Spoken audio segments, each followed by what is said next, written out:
அஸ்ஸலாமு அலைக்கும் everyone. Direct to the recipe. இன்றைக்கி பார்த்தோன்னா ப்ரான் மசாலா பார்க்க போகிறோம். ஒரு சிம்பிள் மெத்தட், பட் ரொம்பவே டெலிஷியஸாக இருக்கும். ஆனால் என்ன ஒரு ½ அன் ஹவர் ஆகுங்க டைம். டக்குன்னு ½ அன் ஹவரில் பண்ணணுன்னா இந்த ரெசிபி வந்து கண்டிப்பாக பண்ணுங்கள். டெலிஷியஸாகவும் இருக்கும். இப்போ வந்து ஒரு கடாய் வச்சுக்கோங்க. அதில் ஒரு 6 to 7 டேபிள் ஸ்பூன் அளவுக்கு எண்ணெய் போடுங்க. Normal cooking oil. நான் வந்து இன்றைக்கி கடலெண்ணெய் சேர்த்துருக்கேன். கொஞ்சம் எண்ணெய் ஜாஸ்தி தான், பட் டேஸ்டியாக இருக்கும். அதில் ஒரு துண்டு பட்டை போடுங்க. பட்டை நல்லா பொரியணும். பட்டை நல்லா பொரிஞ்சதுக்கப்புறம் ஒரு 3 பெரிய வெங்காயம் வந்து இந்த மாதிரி மிக்சியில் வந்து பேஸ்ட் பண்ணி சேர்த்துக்கோங்க. நீங்கள் சின்ன வெங்காயமும் யூஸ் பண்ணலாம். ப்ளஸ் வந்து சின்ன வெங்காயம் அண்ட் பெரிய வெங்காயம் ரெண்டுமே ஈக்குவல் போர்ஷனில் எடுத்தும் நீங்கள் யூஸ் பண்ணிக்கலாம். இப்போ வந்து வெங்காயம் சேர்த்த உடனே நல்லா வந்து மிக்ஸ் பண்ணிடுங்க. இதை அந்த வெங்காயம் வதங்குறதெல்லாம் எந்த குழம்புனாலும் சரி, நம்ம சில இதில் வந்து ரொம்ப வதக்க மாட்டோம். சப்போஸ் பெப்பர் சிக்கன் அந்த மாதிரினா கொஞ்சம் அந்த க்ரன்ச்சினஸ் இருக்கணும். இதுக்கு பார்த்திங்கன்னா நல்ல கிரேவி பண்ணுறதுனால வெங்காயம் வந்து நல்லாவே வதங்கணும். பாருங்கள், நம்ம எவ்வளோ எண்ணெய் போட்டோம், எண்ணெய் ஃபுல்லாக இழுத்துருச்சு பாருங்கள். இந்த எண்ணெயெல்லாம் திரும்பவும் விடும். அந்த வெங்காயம் தண்ணி நீர்ச்சத்தெல்லாம் நல்லா வற்றி எண்ணெய் வந்து நல்லா பிரிஞ்சு வரும். நல்ல ஒரு ப்ரௌன் கலரில் வரும்.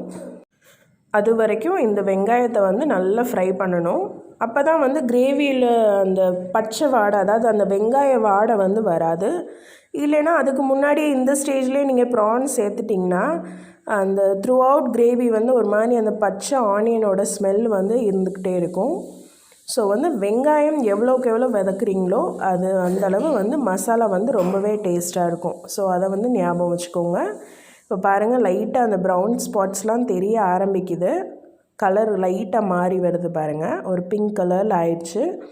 இது வந்து இன்னும் ப்ரௌன் ஸ்பாட்ஸ், அதாவது ப்ரௌன் கலர் ஆகிற வரைக்கும் நம்ம வந்து ஃப்ரை பண்ணணும். பாருங்கள், நல்லா அந்த ப்ரௌன் கலர் ஆயிடுச்சு பாருங்கள். டக்குன்னு கலர் மாறுது பாருங்கள். இப்போ இந்த ஸ்டேஜில் வந்து ஒரு 2 டேபிள் ஸ்பூன் அளவுக்கு இஞ்சி பூண்டு பேஸ்ட்டு சேர்த்துக்கலாம்.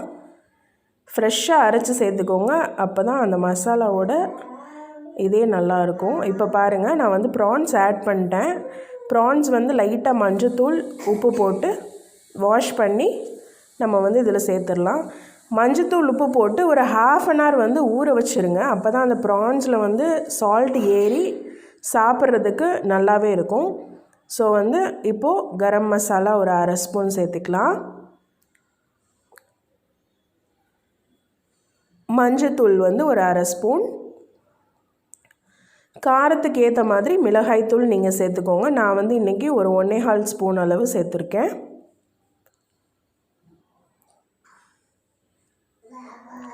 மல்லித்தூள் வந்து ஒரு ½ ஸ்பூன். ஜீரகத்தூள் வந்து ஒரு ½ ஸ்பூன் சேர்த்துட்டு இதை வந்து நல்லா மிக்ஸ் பண்ணிடுங்க. உப்பு போடணும்.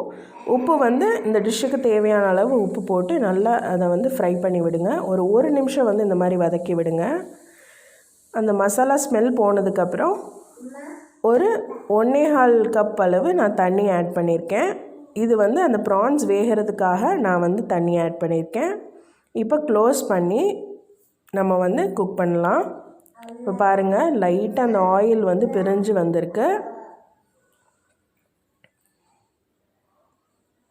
இன்னும் வந்து அந்த ஆயில் வந்து நல்லா பிரியணும். நான் வந்து எனக்கு கொஞ்சம் ட்ரை கிரேவி வேணுன்றதுனால நான் வந்து இன்னும் குக் பண்ண போகிறேன். உங்களுக்கு வந்து குழம்பு டைப் வேணும்னா நீங்கள் வந்து அப்படியே விட்டுடலாம். இப்போ பாருங்கள், நல்லா அந்த நம்ம போட்டிருக்க ஆயிலெலாம் நல்லா மிதந்து எவ்வளோ சூப்பராக இருக்குது பாருங்கள். ப்ரான்ஸ் வந்து மோஸ்ட்லி ஒரு 98% குக் ஆயிடுச்சு. இப்போ வந்து லாஸ்ட்டாக நம்ம வந்து ஒரு டேபிள் ஸ்பூன் அளவுக்கு பெப்பர் பவுடர் சேர்த்துக்கலாம். நண்டுனாலும் சரி ப்ரான்னாலும் சரி பெப்பர் கொஞ்சம் அதிகமாக சேர்த்துக்கிட்டிங்கன்னா ஃப்ளேவரே சூப்பராக இருக்கும். இப்போ வந்து நல்லா மிக்ஸ் பண்ணி விட்டுருங்க. மிக்ஸ் பண்ணிவிட்டு லாஸ்ட்டாக வந்து கருவேப்பிலை சேர்த்துக்கோங்க. கருவேப்பிலை சேர்த்திங்கனாலே ஒரு யூனிக் ஃப்ளேவர் அதுக்கு இருக்கும். முன்னாடியே சேர்க்கலாம் தான், பட் லாஸ்ட்டில் சேர்த்திங்கன்னா இன்னும் எக்ஸ்ட்ரா ஃப்ளேவர் கிடைக்கும் உங்களுக்கு.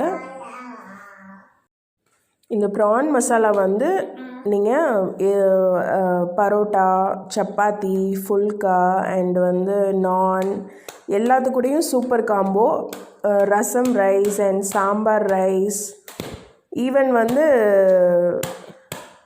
அப்படியே வந்து சாதத்தில் பிசைஞ்சு சாப்பிட்டிங்கன்னா கூட சூப்பராக இருக்கும். கண்டிப்பாக இந்த டிஷ்ஷை ட்ரை பண்ணிட்டு எனக்கு கமெண்ட் பாக்ஸில் எப்படி வந்துச்சுன்னு சொல்லுங்கள்.